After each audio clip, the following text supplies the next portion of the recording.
சுவாமி ஐயப்பா ஐயப்பா சரணம் ஐயப்பா.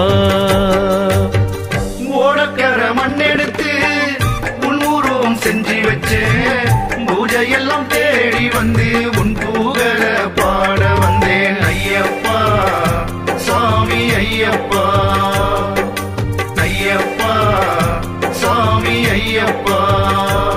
பூந்தோட்டத்திலே ஒரு மலர் எடுத்து உன் பாதத்திலே நான் பூஜை செய்தேன். பூந்தோட்டத்திலே ஒரு மலர் எடுத்து உன் பாதத்திலே நான் பூஜை செய்தேன். நான் மலராக மாறக்கூடாதா என் ஐயப்பா உன் பாதத்திலே தூவக்கூடாதா? நான் மலராக மாறக்கூடாதா என் ஐயப்பா உன் பாதத்திலே